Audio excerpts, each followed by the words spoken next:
Les panneaux de chantier ont bien été installés devant la maison de l'infante d'Espagne, la Villa Sans Souci, devenue l'accueil de loisirs sans hébergement de la Cobas. Mais avant de voir surgir de terre les deux nouveaux bâtiments, l'un pour agrandir la LSH de la Cobas, l'autre qui donnera naissance à une microfolie, réservée aux enfants du territoire. Le concept d'une microfolie, bien sûr, ça repose sur un musée numérique qui est composé de 18 collections, des collections internationales, des collections nationales, des collections régionales ou des collections thématiques. En tout, ça représente environ 5000 contenus, du contenu très éclectique. On peut autant admirer la Joconde en ultra haute qualité que voir un manteau de Madonna, une machine à secouer les bouteilles de champagne ou admirer un masque cérémoniel des Inuits. En plus de ce musée numérique, on va pouvoir retrouver un espace de réalité virtuelle qui vont proposer aux plus grands, à partir de 12 ans, une expérience immersive, comme par exemple nager avec les dauphins, faire du chien de traîneau ou survoler les vestiges de Teotihuacan. Mais avant d'en arriver là, il faut préparer les sols, et ce n'est qu'après avoir élagué et retiré les souches des végétaux que le chantier pourra réellement commencer. Nous sommes le 25 février et les sols ont été aplanis. Sur préconisation du CIBA, un réservoir a été créé pour stocker temporairement les eaux pluviales sous les deux bâtiments et les voiries.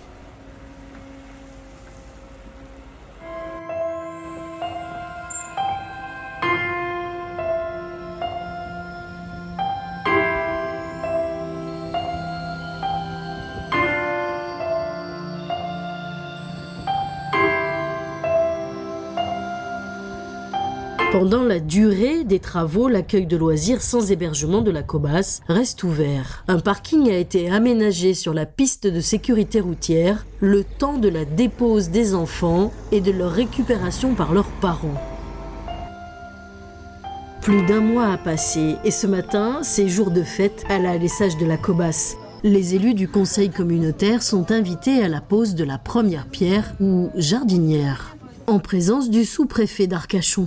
On avait des contraintes très importantes, des contraintes techniques parce qu'il faut garder cette maison de l'infante Gujan-Mestras, et puis des contraintes de service public parce qu'il faut qu'on continue à accueillir les enfants. Donc on a phasé les choses, on a trouvé des solutions pour ne pas gêner donc cet accueil des enfants, même pendant le temps du chantier. Contraintes techniques, nous sommes dans une zone où il y a le PPRSM, le plan de prévention des risques de submersion marine.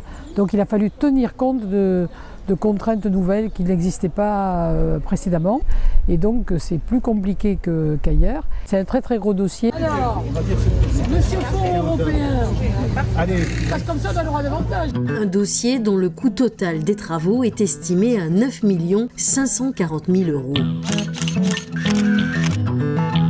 Et le micro est donné à l'architecte en charge du projet. Vous avez la Villa de l'Infante sur laquelle on se situe aujourd'hui, ici qu'on va rénover, et on a deux bâtiments qu'on vient faire en neuf.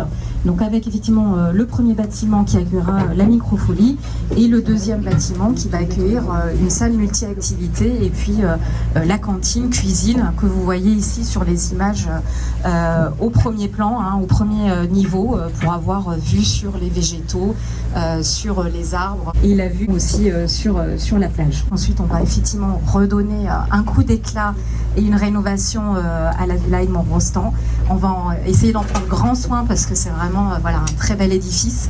Il faut qu'on garde en mémoire l'histoire de la ville aussi de Gujan. Merci beaucoup. Merci. On applaudit notre architecte préféré. Je me tourne vers Chantal. Je voudrais juste, parce que ceux qui ne sont pas gujanais, ils ne savent pas qu'ici s'est passé des choses extraordinaires. C'était une maison où l'infante, tu vas nous dire deux mots, l'infante est avec son amour là ici. Personne n'en parlait à l'époque. En instance de divorce, vous savez très bien qu'en Espagne, ils sont très très très cathos, donc on ne divorce pas. Donc elle a été obligée de s'expatrier, donc elle est venue ici en 1914. Tout ça, c'était que de la forêt. Donc, elle allait très souvent se promener avec sa calèche. Elle allait même jusqu'à Arcachon. Il y a eu un raz-de-marée et l'âne s'est réfugié dans la cave qu'il y a là-dessous. Et l'âne, bien sûr, elle a trouvé mort. Et ça, je pense que ça a été le déclic. Elle a vendu à son amant, son ami, le comte de Gentel. Elle lui a vendu la maison et elle est partie à Paris et en Belgique. Voilà. Et c'est comme ça qu'elle a quitté Gujan. Mais c'était une femme qui écrivait beaucoup. Et quand on lit ce livre sur la condition des femmes, c'est ce que nous avons actuellement, messieurs. Voilà. C'est très, très bien pour ces dames. Et déjà, c'était l'avant-garde. Mais bien sûr. Et puis on a essayé de se doter de l'équipement pour l'avenir, c'est-à-dire qui est beaucoup plus grand. On a dessiné et conçu un bâtiment sur pilotis, effet pilotis. On a essayé de représenter effectivement les cabanes dans les arbres. Avec tout ce bâtiment sera habillé en bardage, peint. On a aussi beaucoup de matériaux biosourcés. On va construire également en bois, en tout cas pour toute la première partie R+1. Matériaux et également entreprises sont quasiment aussi toutes locales. Donc le but, c'est effectivement de se servir des compétences locales qu'on a et également des matériaux qui s'offrent à nous, justement pour éviter d'avoir un bilan carbone, en tout cas pour le minimiser au maximum et préserver l'environnement. Alors aujourd'hui, on a démarré il y a de ça 15 jours les fondations, donc les pieux.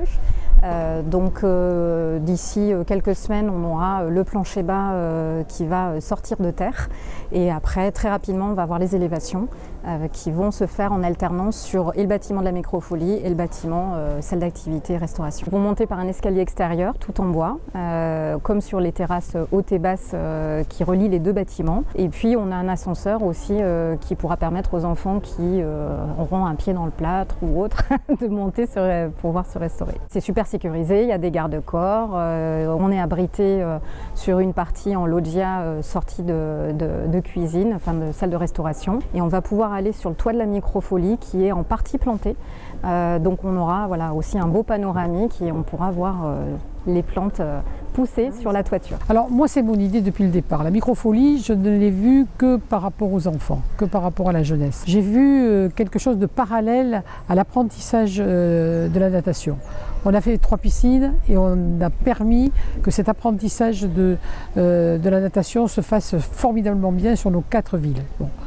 Là maintenant, c'est l'apprentissage de l'art qui est en jeu derrière cette Microfolie. Nous, on a souhaité que les élèves qui sont à peu près 4000 sur notre sud-bassin, sur le lac aux Basses, 4000 puissent venir classe par classe, ALSH par ALSH, qui puissent venir avec un animateur ici, consulter des fonds extraordinaires comme le Louvre, avec des explications. Ça sera un véritable apprentissage qui sera nouveau, un apprentissage de l'art, un apprentissage culturel qui n'existe pas aujourd'hui. Dans les livres scolaires, on n'a pas cette possibilité. Donc nous, ici, on va offrir un plus considérable. Donc là, on est en train de créer des apprentissages qui sont hors scolaires. Et je suis sûre que la communauté éducative, elle va adhérer à ça. Elle intégrera ça dans ses programmes. Mais mon souhait, c'est que vraiment chaque classe puisse passer par année scolaire une demi-journée ici dans cette Microfolie. Ça, c'est mon objectif. C'est une ambition politique que j'ai portée et qui a été acceptée dans un consensus général. Tout le monde a réalisé combien c'était important. Là, on a le lieu pour le faire.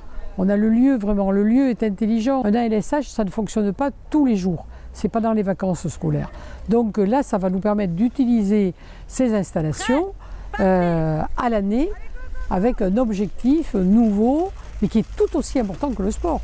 Moi, je pense que pour nos enfants, s'initier à la culture, à l'art, c'est quelque chose de fondamental. Et c'est aussi important que d'apprendre la natation. Bien sûr, avec la préfecture de région, nous sommes très vigilants à un maillage équilibré du territoire de ces Microfolies. Concernant le bassin, une dans le nord à Arès et une dans le sud, ici à Gujan-Mestras. C'est idéal, ça permet vraiment d'irriguer ces 2 bassins de vie. Et en plus dans d'excellentes conditions.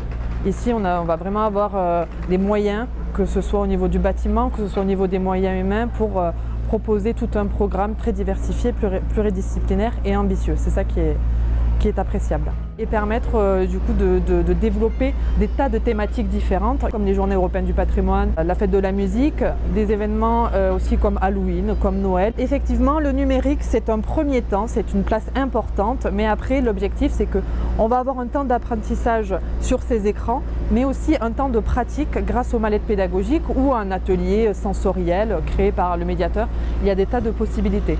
L'objectif, c'est qu'on sorte. On peut très bien aussi imaginer un atelier, par exemple, sur les herbiers, où on va avoir des œuvres, des contenus sur le musée, et puis ensuite sortir avec les enfants dans les jardins pour créer son propre atelier, par exemple. Et je vais suivre bien évidemment l'évolution des travaux parce que cette microfolie, ce musée numérique va être accessible à l'ensemble des enfants qui vont être accueillis sur ce site. Et c'est une réelle chance finalement pour nos enfants. D'une part, d'être accueillis dans un centre de loisirs qui sera à haute valeur environnementale. Il y aura également la possibilité d'accéder à des casques de réalité virtuelle où bien là, nous aurons une immersion totale. Et c'est aussi une chance de pouvoir proposer autant d'œuvres et autant de projets pour nos petits, pour qu'ils puissent évoluer dans de bonnes conditions sur notre territoire. La microfolie est un dispositif de politique culturelle porté par le ministère de la Culture et coordonné par la Villette. Je suis très attachée à ce projet parce que je suis convaincue depuis que j'ai connu cette microfolie qui voit son origine à Sevran, en région parisienne, de l'importance d'apporter l'art, la culture sur les territoires. La microfolie, une porte d'entrée vers les musées du monde. Leur donner accès à ces œuvres, eh bien, c'est de l'ouverture d'esprit, c'est de la fraternité, c'est de l'émerveillement, c'est de l'éveil. Créé grâce à la participation de 12 établissements nationaux fondateurs, le musée numérique regroupe aujourd'hui les œuvres de plus d'une centaine de musées et d'institutions nationales et internationales. Bien évidemment, tout le site va être renaturé et il y aura des plantations. Et donc le fait de planter en fait dans une jardinière, c'est aussi un symbole fort que de dire que eh bien, ce projet il s'intègre parfaitement dans notre environnement ici sur le bassin d'Arcachon.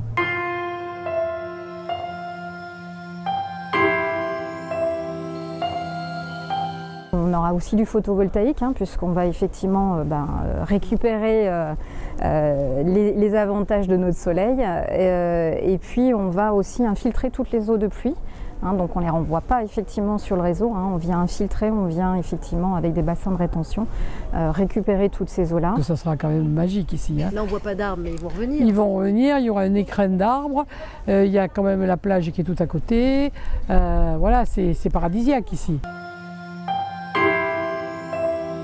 D'ici à janvier 2027, la surface de la LSH de la Cobas devrait atteindre 1800 mètres carrés.